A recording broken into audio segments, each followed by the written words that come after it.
Assalamualaikum warahmatullahi wabarakatuh. Perkenalkan, kami dari kelompok K akan mempresentasikan tugas minggu kedua chapter 3, yaitu pada soal E3.10 LO3, yaitu mengenai adjusting entries, dan soal kedua yaitu P3.4 LO2, 3, 4, dan 5 mengenai financial statement adjusting and closing entries. Perkenalkan, nama saya Angga Danendra Yusuf dengan NPM 24013010053. Saya akan menjelaskan soal E3.10 mengenai adjusting entries. Dengan instruksi yang pertama, buatlah jurnal penyesuaian pada tanggal 31 Agustus untuk periode 3 bulan, yaitu 1 Juni hingga 31 Agustus. Yang kedua, siapkan raca saldo yang telah disesuaikan pada tanggal 31 Agustus. Untuk data yang pertama adalah saldo asuransi prabayar adalah premi 1 tahun yang dibayarkan pada tanggal 1 Juni 2022. Maka yang diketahui adalah saldo prepaid insurance sebesar 4.500 untuk 1 tahun. Maka dari itu, kita akan mencari biaya asuransi per bulannya, yaitu dengan cara 4.500 dibagi dengan 12 bulan, yang hasilnya adalah 375. Selanjutnya, kita akan mencari biaya asuransi yang telah terpakai selama 3 bulan, yaitu dengan cara 375 dikali 3, yaitu sebesar 1125. Maka jurnal penyesuaiannya adalah insurance expense sebesar 1125 di debit dan prepaid insurance 1125 di kredit. Insurance expense dicatat di debit karena itu adalah beban yang sudah terrealisasi, sedangkan prepaid insurance dikreditkan karena saldo yang tersisa berkurang, mencerminkan bahwa sebagian dari asuransi tersebut sudah digunakan atau sudah terpakai. Selanjutnya soal kedua, yaitu perhitungan persediaan pada tanggal 31 Agustus menunjukkan persediaan yang tersedia sejumlah 650. Maka kita harus mencari persediaan yang telah terpakai. Dapat diketahui dari neraca saldo, persediaan memiliki saldo awal sebesar 2.600 dan pada akhir periode persediaan tersisa sebesar 650. Maka kita harus mencari persediaan yang telah terpakai dengan cara persediaan awal dikurangi dengan persediaan akhir, yaitu 2.600 dikurangi 650, yakni sebesar 1.950. Maka kita dapat mencatat pada jurnal penyesuaian, yakni akun supplies expense di bagian debit dan akun supplies di bagian kredit. Supplies expense dicatat di debit karena menunjukkan beban atas persediaan yang sudah digunakan, sedangkan akun supplies di kredit karena saldo persediaan fisik telah berkurang. Selanjutnya, soal nomor 3. Tarif penyusutan tahunan adalah bangunan sebesar 4% dan peralatan sebesar 10%. Nilai sisa diperkirakan sebesar 10% dari biaya. Baik, yang pertama kita akan menghitung bagian bangunannya terlebih dahulu. Dapat diketahui dari neraca saldo bahwa saldo awalnya sebesar 120.000. Kemudian kita harus menghitung nilai sisanya, maka kita harus mengalihkan 120.000 dengan 10% dan mendapatkan hasil sebesar 12.000. Lalu untuk menghitung penyusutan tahunan, kita menggunakan cara 120.000 dikurangi dengan 12.000 kemudian dikali dengan 4% dan mendapatkan hasil sebesar 4.320. Lalu untuk mencari penyusutan yang sudah digunakan selama 3 bulan, maka dengan cara 3/12 dikali 4.320 yang mendapatkan hasil sebesar 1080.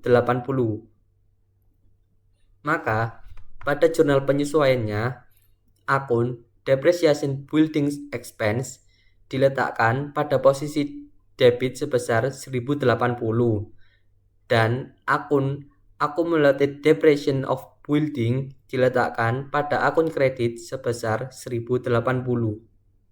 Yang kedua, kita akan menghitung bagian peralatan. Dapat diketahui dari neraca saldo bahwa saldo awalnya sebesar 16.000.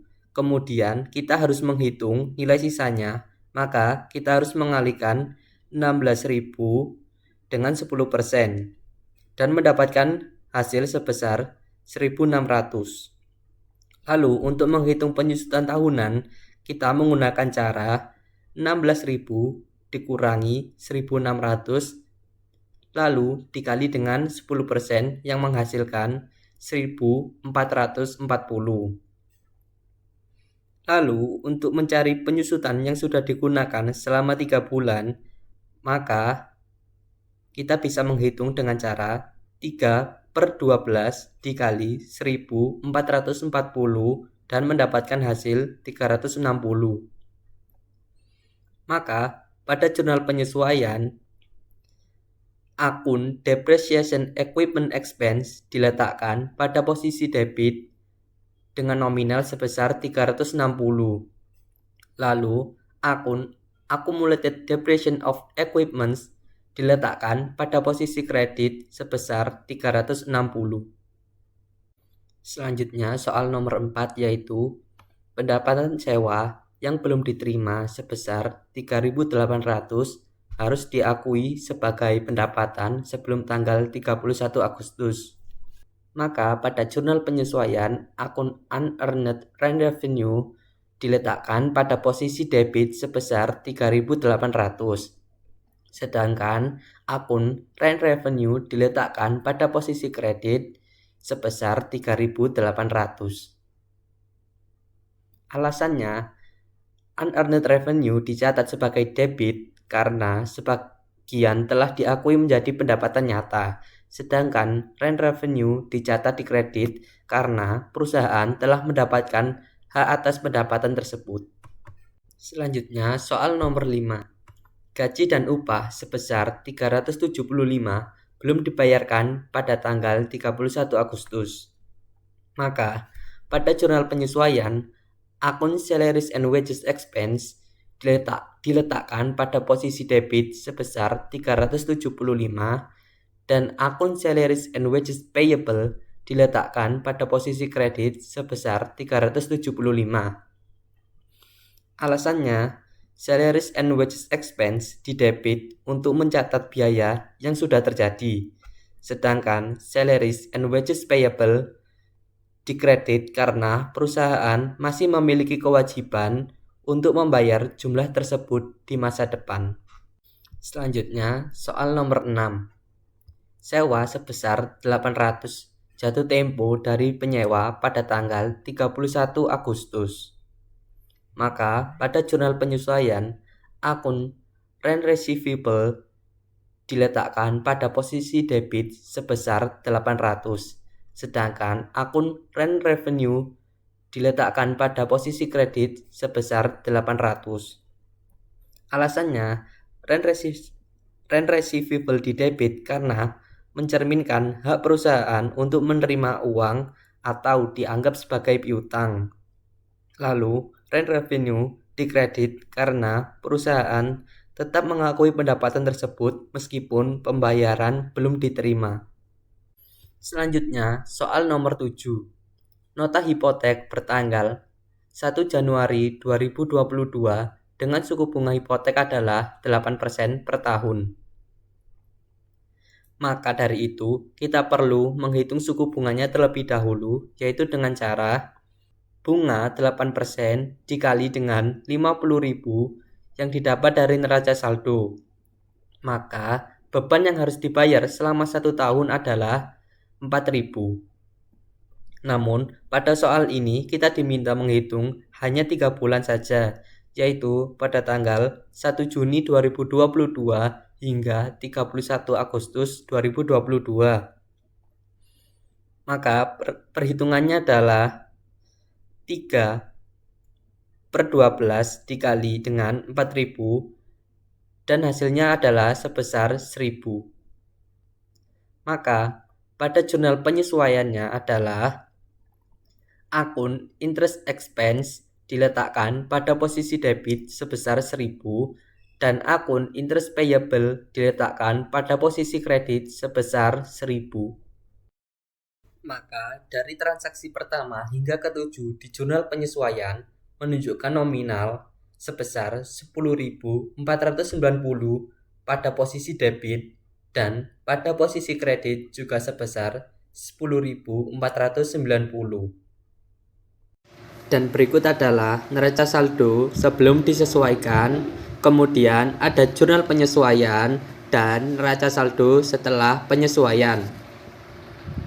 Apabila akun pada neraca sebelum penyesuaian berada pada debit, lalu pada penyesuaian juga berada pada posisi debit, maka jumlah akan bertambah pada sisi debit. Begitu juga pada kredit. Apabila bertemu kredit pada penyesuaian, akan bertambah pada sisi kredit di neraca setelah penyesuaian. Apabila akun pada neraca sebelum disesuaikan berada pada debit, lalu saat penyesuaian berada di posisi kredit, maka akan mengurangi saldo debit, tetapi posisinya tetap berada pada posisi debit. Begitu juga sebaliknya. Dan apabila sebelumnya belum ada di neraca saldo sebelum disesuaikan, maka bisa ditambahkan sesuai dengan letak akun normal akun tersebut. Contohnya, jika akun tersebut akun normal atau saldo normalnya adalah pada posisi debit, maka harus ditambahkan pada posisi debit pada neraca saldo setelah penyesuaian.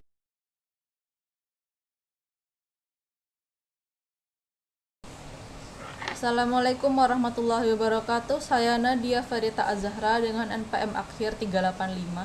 Di sini saya akan menjelaskan soal nomor 2, P3.4, LO 2, 3, 4, dan 5. Financial Statements, Adjusting and Closing Entries. Terdapat neraca saldo Bellamy Fashion Center. Terdapat akun-akun berikut yang pada tanggal 30 November akhir tahun kisah perusahaan. Di sini tabelnya terdapat kas, piutang usaha, inventaris, persediaan, peralatan, akumulasi penyusutan peralatan, utang wesel, utang usaha, bagian modal biasa, laba ditahan, kemudian pendapatan penjualan, pengembalian potongan penjualan, harga pokok penjualan, beban gaji dan upah, biaya periklanan, beban utilitas, biaya pemeliharaan dan perbaikan, biaya pengiriman dan biaya sewa. Terdapat data penyesuaian yaitu nomor 1, persediaan yang tersedia berjumlah 1.500 euro. Yang ke nomor 2, penyusutan peralatan sebesar 15.000 euro. Nomor 3, bunga sebesar 11.000 euro diperoleh dari wesel buyer tanggal 30 November. Data lainnya itu nomor 1, beban gaji dan upah adalah 70% penjualan dan 30% administrasi. Nomor 2, biaya sewa dan biaya utilitas adalah 80% penjualan dan 20% administrasi. Nomor 3, wesel bayar sejumlah 30.000 euro jatuh tempo pada tahun depan. Nomor 4, biaya pemeliharaan dan perbaikan adalah 100% administratif. Di sini juga terdapat instruksi yang harus dikerjakan. Saya akan mengerjakan yang A dan B. Yang A itu buatlah jurnal penyesuaian. Yang B, siapkan neraca saldo yang sudah disesuaikan. Di sini Excel-nya. Penyesuaian. Bellamy Fashion Center. Jurnal penyesuaian akan berakhir pada tanggal 31 Desember 2022. Tanggal deskripsi debit kredit.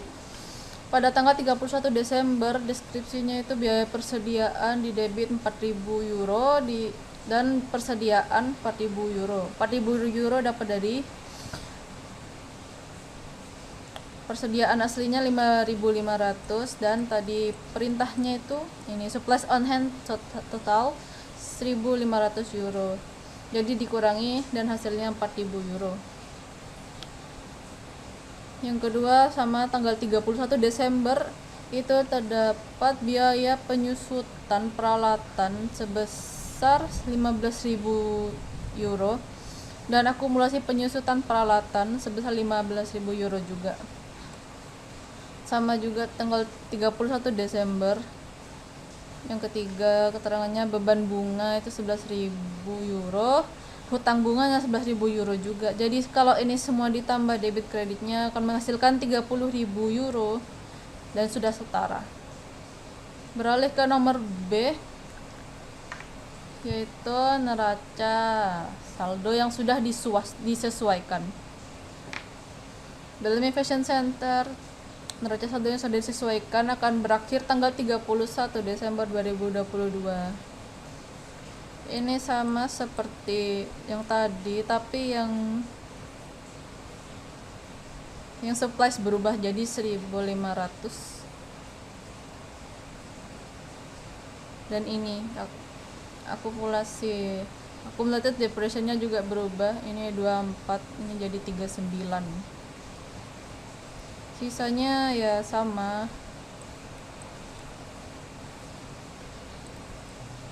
Sisanya sama, tapi ada tambahan ini.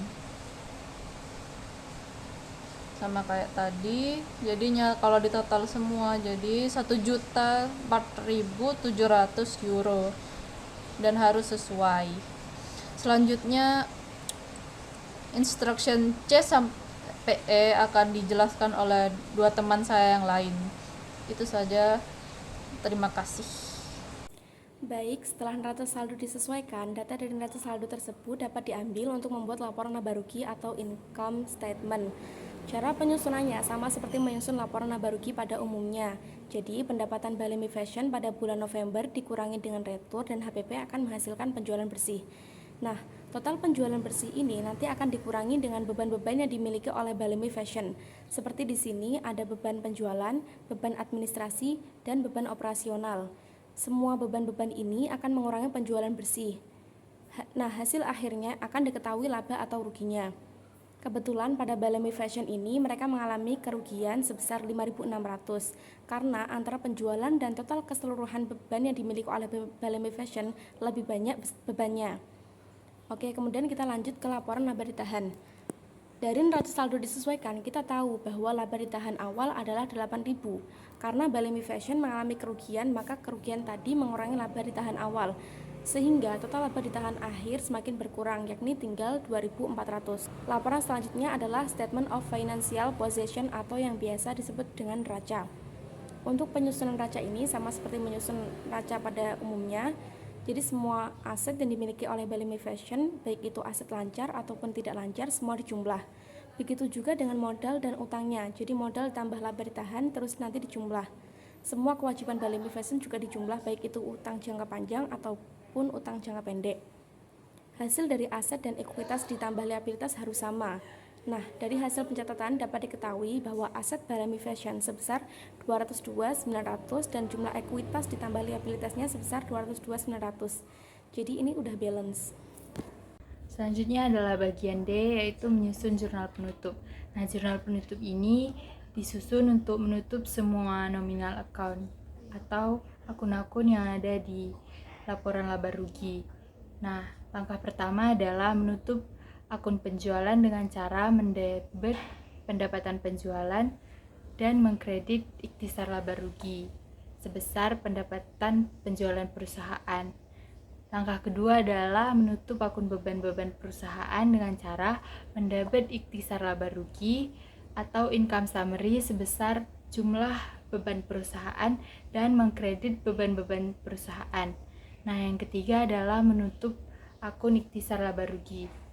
Karena perusahaan di sini mengalami kerugian sebesar 5.600, maka akun modal saham didebit sebesar kerugian yaitu 5.600 dan mengkredit akun ikhtisar laba rugi sebesar 5.600. Nah, di sini akun modal saham di debit karena jika suatu perusahaan mengalami kerugian, maka modal saham perusahaan tersebut akan berkurang sebesar kerugian perusahaan. Yang terakhir adalah bagian E, yaitu membuat neraca setelah penutupan. Nah, setelah semua nominal account ditutup di bagian jurnal penutup, maka semua real account yang tersisa akan dimasukkan ke neraca setelah penutupan, di mana semua real account ini akan dipakai untuk periode berikutnya.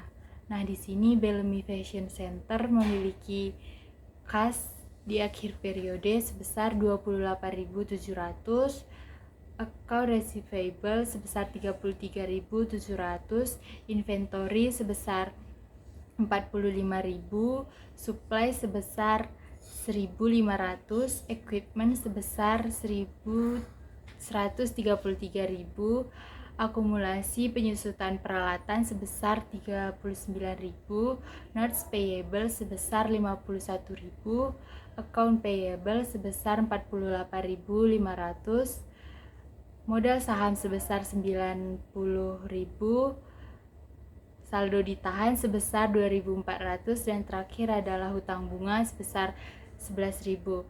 Nah, di neraca saldo setelah penutupan ini, akun di sisi debit dan di sisi kredit haruslah balance. Sekian penjelasan dari kelompok kami. Jika ada kesalahan kata atau kekurangan kata, mohon dimaafkan. Terima kasih.